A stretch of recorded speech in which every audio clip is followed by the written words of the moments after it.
Xo'sh, qarindoshlar, unda biz olamning yaratilish darsimizni tugatdik.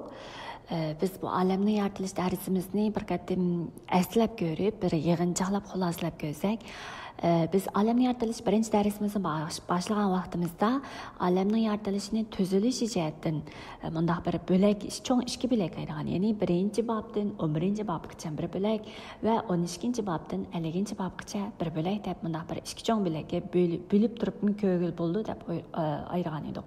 Va yana bir jihatdan buni İbranice asarlarning mundaq bir adabiy xarakteri jihatdan bularning qavatimizda Toledo deganni merkez qilib turib, ya'ni bu Toledo deganimiz avlodlari degan avlodlari yana hisobnomasi degan o'xshash ma'no bildirdi. Ya'ni biz qamsaq odamning avlodlari, Samning avlodlari degan o'xshash bunaqa xalqi nima ko'p uchraydi olamning yaratilishida. Bo'libmi olamning yaratilishida 10 qatimliq mushundaq bir avlodni tunishtirgan mushundaq bo'lak bir chiqadi. Shuni asos qilib bo'lgan vaqtimizda yaratilish, ya'ni olamni yaratilish birinchi va ikkinchi bob, ya'ni birinchi bob birinchi oyatdan ikkinchi bob uchinchi oyatgacha, ya'ni ikkinchi bob uchinchi oyat deganimiz yaratib bo'lib, 7-chi kun kelganda Xudo yaratish ishini tamomlab bo'lib, aram oldi, bu kunni baxtli kun qilib deb atadi degan o'sha shu yerga qadar butun olamning yaratilish qismining mundaraja qismi, ya'ni boshlanishi qilib turib, shu mundarajani asos qilib turib 10 dona shundaq Toledo va hikoyasi, ya'ni avlod hikoyasini markaz qilib turibmi, buni adabiy xarakter jihati shundaq ham ko'ra olamiz. Bilasizlar, biz adabiyotni mushundaq asarlarni, mushundaq yozmalarni bizda tadqiq qilganda adabiy xarakter jihatdan uning qandaq turi, qandaq janrda yozilganligini, qandaq shaklda yozilganligini biz konkret ko'rish orqali u asarning markaziy ideyasi, tarixiy ariq ko'rinishi, anglag'uvchilari, davri sharoiti degan narsalarni biz hammasini o'ylanadigan, hammasini bir atrofli ko'radigan, shuni biz adabiyot, ya'ni adabiyotda biz janr jihatdan, bu jihatlardan deb, ya'ni adabiyotda shu haqida tafsili biz ko'rib o'tadigan, ya'ni biz o'rganib o'tgan bir adabiyotning shakllari. Bunimi biz o'zimiz shu olamni yaratilish bo'lsin, shu muqaddas kitobni o'qigan vaqtimizda shundaq adabiyotning har xil turlari, janrlari deganlarni biz mushlardan foydalanib turib bularni yana ko'ra olamiz, texmi aniq ko'rib chiqa olamiz. Shuning o'xshash olamni yaratilishini bayon degan o'xshash ikki jihatdan ham tadqiq qilgan vaqtimizda ikki jihatdan ham markaz qilib ko'ra olamiz. Masalan, birisi bayon degan o'xshash olamning yaratilishi, ya'ni Xudoning olamni yaratish ishini markaz qilib turib, mundaraja qilib, butun olamni yaratilish qismining mundarajasi qilib turib, birinchi bobdan ikkinchi bobgacha mundaraja qilib va 10 dona Toledo avlod hikoyasini markaz qilib turib, ham ko'rish orqali Xudoning bizga yetkazmoqchi bo'lgan ideyasini, haqiqatining nima ekanligini biz ham ko'ra olsak, yana bir jihatdan cho'ng ikki dona bo'lak qilib, birinchi bobdan 11-chi bobgacha va 12-chi bobdan 50-chi bobgacha qilib ikki bo'lakka bo'lib ko'ra olamiz. Bizning bunday bo'laklar bo'lishimizga sabab nima desa, ya'ni birinchi bobdan 11-chi bobgacha qanday voqealar va yaratish, gunohning paydo bo'lishi, to'pon voqeasi va Babil munori voqeasi degan shu voqealar bor. Endi 12-chi bobdan 50-chi bobgacha bo'lsa, yangi bir hikoya, yangi bir boshlanish, ya'ni Ibrohim, Isoq va Yaqub va shuna Yaqubning avlodlari degan bir ahdining munosabati bo'yicha boshlangan bir hikoya. Birinchi bobdan 11-chi bobgacha ahdiga oid munosabat mazmun yo'qmi? Bor, albatta. Ya'ni Adem oti bilan Havo onani yaratib, ularni eranbaqqa qo'ygan vaqtida buni tadqiqotchilar, ya'ni bunimi bir ahdi munosabat bilan qaraydi.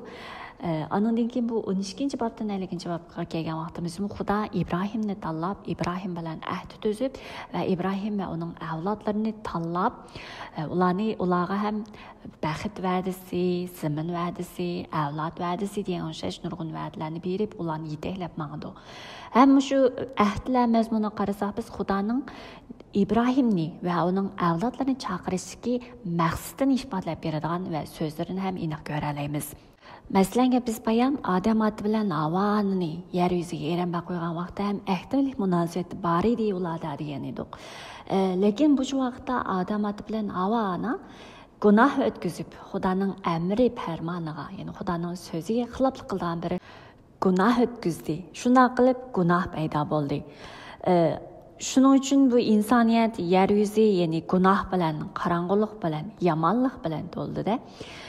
Buningdan keyin yaratilish ishidan keyin, ya'ni odam oti bilan havoni yaratgandan keyin ularniki Xudo bilan bo'lgan munosabati shu odam oti bilan havonning yema degan mevani yeyish bilan gunoh paydo bo'lib, ular Xudo bilan bo'lgan munosabat buzildi.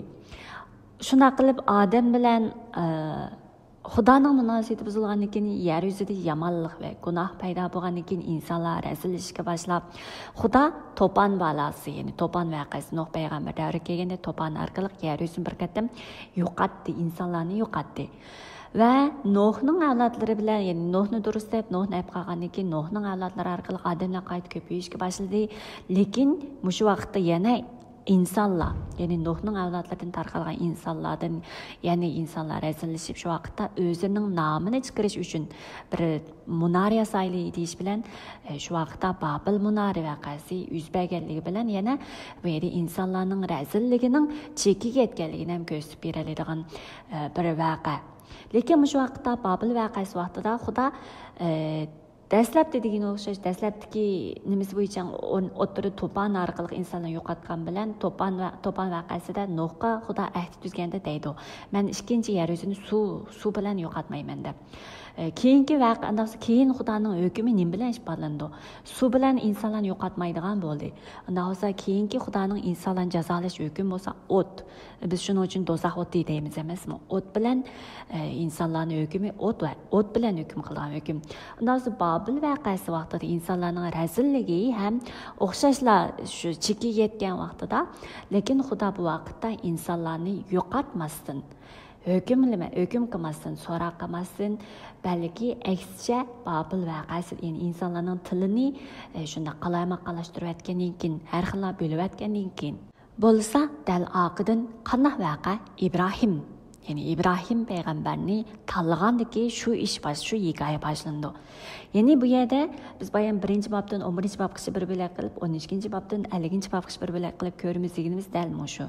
Ya'ni yaratilish, gunoh va to'pon voqeasi va Babil munora qilib bir voqea qilib, bu yerda Babil voqeasida Xudo bu yerda hukm qilmasdan insonlarning hukmini kechiktirib, bu yerda İbrahim aksicha qilgan Xudoning qilgan nemisi plani nima desa, bir odamni, ya'ni Ibrohimni chaqirish orqali, Ibrohim bilan ahd tuzish orqali, ya'ni Ibrohimni bu yerda ikkinchi odam sifatida odam oti bilan havoni yaratgandagi shu o'xshash ikkinchi qatimliq, ya'ni ikkinchi odam sifatida, ya'ni shuni simvollik sifatida Ibrohimni chaqirib, Ibrohim va uning avlodlari bilan bu yerda ahd tuzib, bunday ahd tuzishdagi maqsadini bo'lsa, Xudo o'zi deb aytadi, ya'ni yaratilish, olamni yaratilish 18-bob, 18-19 oyatlarda. Albatta bu butun Ibrohimga degan ahdining ichidami hammasida aks ettirgan bilan yana markaziy holat ko'ra oladiganimiz shu 18-bob, 18-19 oyatda meni uni chaqirishimdagi maqsad degan bo'lsa, ya'ni Xudo o'zi deydi, men qilgan ishimni Ibrohimni yoshirsam bo'lmaydi, chunki uning avlodlari cho'qim ulug' va kuch-qudrat bir xalq bo'ldi. Men u orqali dunyodagi hamma xalqlarga baxt ato qilaman.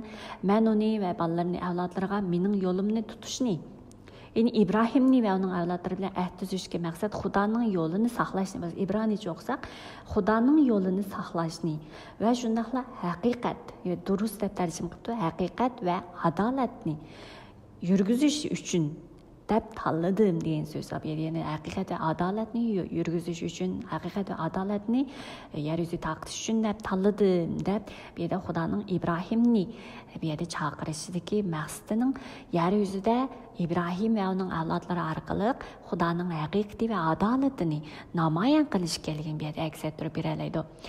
Shunday qilib İbrahimdan keyin biz Isoqni ko'rdik, Isoq ulangan ahdini, Isoqdan keyin Yaqub ulanganlar, Yaqubdan keyin Yusuf hatta o'lishdan burun shu ahdini deb turib, ta'kidlab turib vafot bo'lgan vaqtda shuna deganimiz uchun ko'rib o'tdik.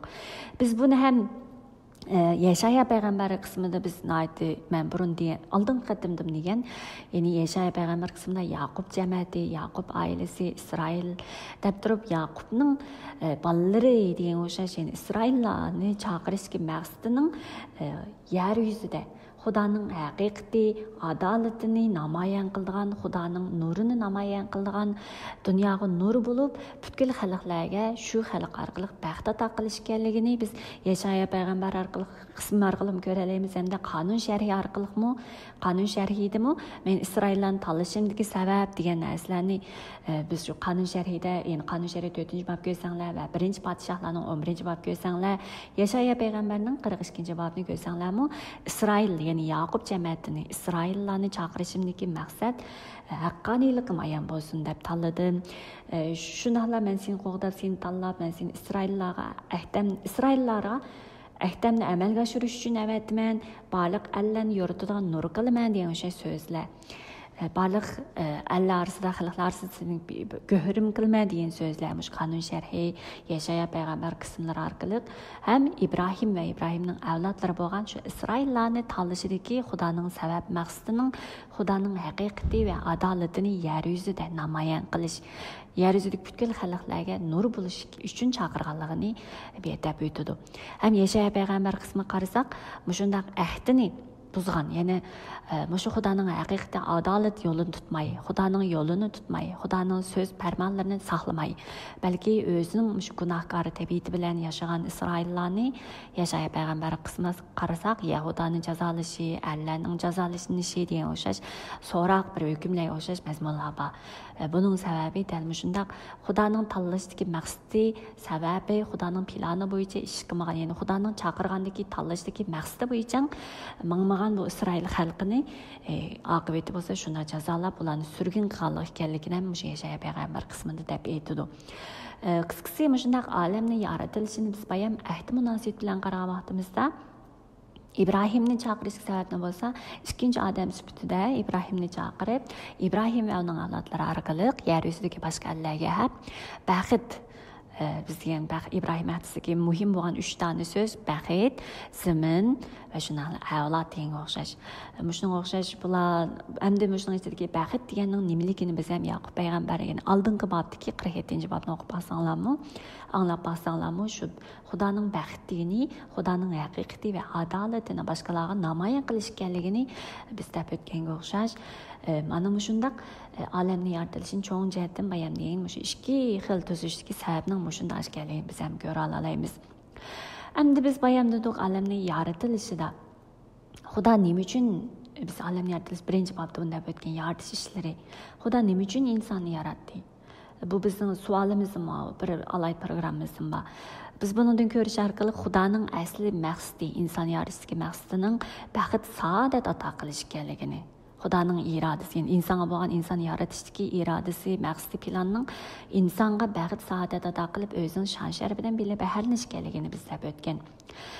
Lekin inson bo'lsa, shu gunoh, ya'ni biz insonga erkin tanlash nimasini bergan emasmi Xudo? Erkin tafakkur bor insonda. Xudo shuni yaratganda erkin holatda yaratgan. Lekin inson bu yerda gunoh, ya'ni ko'rish degan so'zni ko'rish orqali biz birinchi bobni yaratgan Xudo ko'rib, yaxshi dedi, Xudo ko'rib, yaxshi dedi degan o'xshash biz ko'rish degan shu fe'l, shu so'zni biz tadqiq qilish orqali ko'rish degan so'z orqali ham butun olamni yaratilishini ko'rib chiqa olamiz deb aytgan. Shunga o'xshash Xudoning ko'rishi bilan insonning ko'rishining qandayligini biz ham bu yerda farqlantirib ko'ra olamiz. Masalan, Xudo yaratib bo'lib ko'rib, nahayat yaxshi ekanligini ko'rdi, yaxshi ekanligini ko'rdi degan bo'lsa, bu yerda gunoh o'tkazgan vaqtida bo'lsa, Havana u mevaning chiroyli ekanligini ko'rib, uni yesa naqadar aqlli bo'lganligini o'ylab degan o'xshab, bu yerda ko'rib degan so'z bu yerda deb turib, ko'rish orqali insonning ko'rishi, insonning ko'zi, biz buni pandani, ya'ni necha kun burun Instagramdami pandanasiyatlan vaqtimizni buni bir qo'r tahlil qilib o'tgan. Ko'rish degan inson o'zining ko'rgani, o'zining o'y fikri, o'zining xohishi, o'zining nuqtai nazari bo'yicha ko'rib shuni o'lcham qilganligini biz deb o'tgan edik. Xudo bo'lsa haqiqatni, haqiqatni yaratganlik shu haqiqatni bilan qaraydiganligini biz deb o'tgan edik. Shuningga o'xshash bu yerda gunoh o'tkazganda, gunohning qavatida odam o'zining ko'zi, o'zining nimasiga qarab turib hukm qilgan, o'lcham qo'ygan bo'lg'ashqa, bu yerda gunohning Yani avanı bilen adam adının bir yerde meyve yiyiş arkalık günah payda bağlığını biz köygen. Hem şimdi Nuh peygamberine gidip kalmaktan Xuda insanların rezilleşip ketkenliğini görüp hüküm kıldı diyenlerini köygen edik. Yani şuna görüş diyen şu pel arkalık mı hem bütün biz alemni yaratılışını hem bir körüp ötelemiz. Yani Xudanın karışı, Xudanın körüşü dediğimiz Xudanın hakikati. Yaratkanlık, insan yaratkanlık hakikati nime dese insana bəxt Xudanın o zoru da Xudanın insana bəxt saadet ata qilish ekanligi, Xudanın iradesi ekanligini biz bu yerda bilib o'tganga o'xshash. Lekin inson ana shundaq o'zining nimasi bo'yicha gunoh o'tkazgandan keyin Mesela Adem Atullava'na günah ötküzüp Xudanın huzurundan qoğlandı emasmı? Xudanın huzurundan, Xudanın julalısıdan, Xudanın huzurundan taxt aldıdan qoğlandı boğan idi. Şunun için hatta Nuh peygamber vaqtida mush insanlar yo'qotilish bilan gidaviga bordi. Ham aqdan Babil munari bo'ldi. Ya'ni nurg'un insonlarning shunday razillik ichida kishilar bo'lgan. Lekin Bayam dedik Babil vaqasi vaqtida Xudo insonlarni yo'qotmasdan balki İbrahimni tanlab baxt ato qildi deganimiz Xudoning inson yaratishi baxt saodat ato qilish bo'lg'achqa Xudo har qachon insonga baxt saodat ato qilishni o'zining plani irodasi qilib yaratgan insonni yaratgan vaqtida Xudo shuna har qanday xavf ostidami Xudo insonni qutqizishni izchil plan qilganligini bu qutqizish planining boshlanishi ana shu İbrahim va ahdi munosib İbrahim ahdisi orqali biz nurg'un nimalarda namoyon bo'lganligini biz ham ko'rib o'tgan edik. Biz qarasak yaxshi yomonni bildiran mevini vaqasidan keyin Xudo inson Odam bilan Havvoni qutqizish uchun ularni hukm qilgan degan emasmi? 3-bab 15-oyat ya'ni yılanlığı hüküm qandim degan sening avlodingning Adamның ayolning avlodi bo'lsa sening beshing yanchiydi sen bo'lsa uning topinchoqsan degan vaqtidami yanilar men Xudo Adam bilan Havvoniga teridan kiyim tikib ularning qanliqni qutqizishning bir nimasi ekanligini to'ponda ham kema Nuhning kema sotish orqali qutqizganligini hamda Babil munora vaqasi vaqtida bo'lsa İbrahimni tanlash orqali yana qutqizish planini uzun mezgilli bir qutqizish planining boshlanganligini biz ham ko'rib o'tgan edik. Ana shunda Xudo har vaqt insonga baxt saodat ato qilish uchun ham shundaqla gunoh ostida Xudoning insonni qanday yo'llar bilan qutqizganligini biz ham İbrahim payg'ambarning hayoti, İshaq payg'ambarning hayoti, Yaqubning hayoti va ballar bilan bo'lgan munosabatga shundaq nimalar orqali biz ham ko'rib o'tgan edik. Bu ham olamning yaratilishi eng oxirgi bo'lgan shu 50-bobdimi Yusufning so'zi orqali Xudo shu kundan boshlab yani sizlar yomonlikni o'ylagan bilan Xudo yaxshilikni o'ylaydi deb biz tunugun darsimizga yani yaxshilikni plan qildi. Ham shu kundan boshlab Xudo nurg'un odamning jonini qutqizdi, hayot qoldirdi degan o'xshash. Ana shuning o'xshash bu yerda ham bütün olamning yaratilishidagi markaziy degan ham bu yerda ham yoritib beralaydi. Ana shuning o'xshash Xudo izchil olamning yaratilishida Xudo izchil o'zining yaxshi insonlarga bo'lgan yaxshi plani bo'yicha izchil odamlarning hayotini qutqizish plani bo'yicha ish qilayotganligini biz ham bu yerda ko'rib o'talaymiz. Andan bu yerda muhim mazmunlarda biz birinchi bobda chiqqan mazmunlar Xudo aromal degan bayam dedik. Ikkinchi bobning 1-3-oyatlarda yaratish ishini tamomlab Xudo aromal deb bu kunni baxtli kun deb atadi degan vaqtda buni arom elishni biz shu vaqtda tafsiliy demagandan qilgan lekin munozara qilsizlar telegramda savol qo'ygan vaqtinglar deb o'tgandan qilgan arom elishni biz shundoq bir yetib arom elishni emas balki bu yerda arom elishimiz Xudoning huzuri julasi qoplangan vaqtni biz aromal deyish deb turib yana Xudoning huzuri Xudoning shon sharafi to'lishni shuna aram elish ekanligini adan keyin qutqizish xizmatini qilgan vaqtidagi ham shuna aramlik ekanligini biz ham ko'rib o'talaymiz. Masalan bu aram elish deganlik ko'nat qismidagi nurg'un kitob nurg'un asar nurg'un yerlarda ko'p uchraydi. Masalan Sulaymon vaqtida bo'lsin masalan onun oldida ular Qanon zimdan kirgan vaqtlarda bo'lsin Yeshua qismini o'qigan vaqtimiz chiqqan Isroillar jang to'xtatib Xudolar aramlik berdi deb tulishqidu. Sardarlarni o'qisaqmi Xudolarga yani qutqizib aram berdi, monchil aramlik topdi, tinchlik topdi degan so'zlarga o'xshash. Bu yerda shuning uchun Xudo bu yerda aram elish deganimiz Xudoning huzuri, Xudoning jalolisi, Xudoning shon sharafi huzuriga to'ldi, huzurida bo'ldi degandek. Yana birisi bo'lsa qutqizish xizmatini qilib Xudoning oldiga keldi degan o'sha shunday mazmunlarni ham o'z ichiga oladi. Andan keyin yana birisi bo'lsa Xudoning obrazi. Ya'ni Xudo insonni o'zining obrazi bilan yaratdi degandim shu vaqt obrazini keyin bir tafsiliy ko'ramiz deb. Lekin munosabatli nimalarni biz chiqarib qo'ygan. Shuning uchun Telegram kanalimizni qarasanlar, Alamni yaratish 1-bobdan 31-bobgacha bo'lgan barliq mazmunlarning materiallar atlangan qismi, ya'ni tuzilish jihatdan qismi shu material bo'lib, faili shu Telegramda bor, foydalansanglar bo'ldi. Xudoning obrazi jihatdan ham Xudoning obrazi bilan inson yaratishdiki. Biz bu obraz deganni qanday tushunamiz? degan narsalarni biz nurg'un savollarni ham biz shu vaqt bir qatim munozara qilib o'tganda qilgan.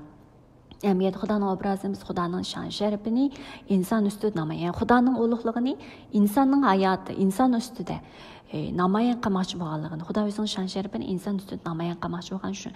Qilmoqchi bo'lish uchun Xudo insonni o'zining obrazi yaratganligini, ham shular insonlar Xudoning varisi, vakili shaklda, chunki inson yaratganda sen butkul yer yuzini boshqur deb turib, boshqurg'ichni sifatida yaratgan emasmi? Shuning uchun inson Xudoning obrazida yaratilgan bo'lishga, shu yer yuzini boshqursin, ko'paysin degan shuningdagi narsa nima desa, shu Xudoning varisi, vakili sifatida barliq jonzotlarni, barliq dunyodagi nimalarni boshqurg'ichi shunday bir roli borligini biz ko'ra olamiz. Ammo Xudoning obrazini ko'nahda nimiz bo'yicha biz ko'rgan vaqtimizda bu insonning da'vosi Xudoning varisi, vakili bo'lishdiki, buning roli nimalar isbotlandi, qanday isbotlandi desa, payg'ambarlik, buni ruhoniylik, podshohlik shaklida isbotlandi deb turib, buni tafsiliy ko'rishga to'g'ri keldi. Buni keyincha asta-asta biz davomli o'rganish jarayonimizda davomli ko'rib o'tsak bo'ldi. Demak, olamning yaratilishini biz ana shunga o'xshash, ya'ni ahdi munosabati bilan biz ham Ibrohim, Isoq, Yaqub va uning avlodlari deganni biz butun koni ahdining kitobimizdagi barliq qismlarda biz shu ahdilik munosabatni ham biz aniq ko'rib o'tadigan bir mazmun. Shuning uchun olamning yaratilishida dastlabki, ya'ni asosiy bo'lgan shu qismlarni biz ko'rib o'tdik. Endi olam yaratilishini yana birsimiz abiyam Toledo degan avlod hikoyasi orqali ham biz ko'rib o'tamiz deb turib, birinchi bobni, ya'ni yaratishni bir butun olamning yaratilishining mundaraja qismi, kirish qismi deb turib ko'rib turib qolganini bo'lsam shu 10 dana avlod hikoyasi bilan tuzilgan deb tuzilishni yana shuni ko'rgan edik. Bu orqali biz nima ko'ra olamiz? Bu tuzilish orqali biz ham olamning yaratilish darsimiz o'tgan vaqtimizda shu 1, 2, 3 bobdan qolganimiz takliyanda qolgan. Ya'ni Xudo Odam oti bilan Havvoni, ya'ni ular bayondada qutqizish xizmatini dedik emasmi? Shu vaqtda jazolar vaqtida, ya'ni 3-bobda ilonga hukm qilgan vaqtida, ya'ni sening avlodingni ayolning avlodi bilan dushman qilman, uning avlodi sening beshing yajiydi, sen bo'lsa uning tapini chaqsan deb e'lon degan so'z bor emasmi? Shuningdan keyin Odam otining bolalaridan, ya'ni Abil bilan Qobil hikoyasi va aqdan Satning hikoyasi degan o'xshash shu vaqtlarda ayolning avlodlari, ya'ni ilon bilan dushman bo'lgan shu ayolning avlodlari kimlar deganga shuning javob topalaydi. Ya'ni bunida qutqizuvchida shu dushmanning beshini yanchiydigan shu qutqizuvchi shu ayolning avlodidan kelib chiqqan bo'lsa, qayerga tutishadi, qayerdan keldi deganga o'xshash shu ayolning avlodlari, ya'ni shu avlod hikoyalarini ko'rish orqali qolgan Ibrohimga o'tgandan keyin Ibrohimning Isoq o'tdik. Isoqdan keyin Isoqning ikki o'g'li bo'lsa, Ason emas, balki Yaqubga o'tdik deganga o'xshash. Yani shundaq ham Yaqubning hikoyasi kelgan vaqtda biz tunugunda o'tgan, ya'ni 49-bobda, ya'ni Yahuda orqali shu podshohlik angishtarini tutqich kelib chiqadi, mangulik hukmronlik yurgizgich kelib chiqadi. Butkul xalqlar uningga boshigidi degan o'sha shu narsani yo'rtib beradigan shu Yaqubning so'zi.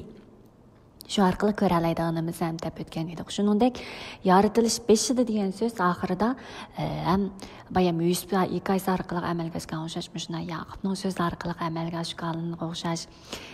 Boshida so'zlagan so'zlar oxirsida qanday qilib amaliylashganliklarini ham biz shu olamning yaratilish shu qismida ham ko'rib o'tamiz.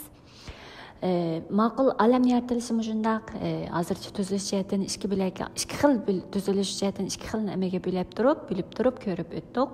Ham o'sha mazmunlarni bo'lsa biz o'sha emas tomiri bo'yicha Çoğun gavdalarını biz asasen sızıp körüp öttük. Bunun gavdasını biz körüp ötken iken bunun terileri, hücreleri deganlarni qandaqning qilish bularni sizlarga qilib qolgan mazmun. Bularni o'z oldinglarga körüp ötishinglarni umid qilaman. Maqolamsa mushunchalik xulosalayli behmi ko'p bo'lib ketmasin. Undaq bo'lsa, minglar Xudodan kelgan aql farosat, cho'nqur tushuncha, ro'shan qilib, Xudo bo'lgan tashnoliq, intildigan shunaq bir qizg'inlik, shunaq bir Xudoning so'ziga bo'lgan erismanlikni sizlarga Xudo ato qilishini tilayman. Maqolamiz qarindoshlar, biz keyin qatimliq yangi hafta Yohanna bayon qilgan xush xabar qismimizni ko'rishaylik. Hammanglar omon bo'linglar.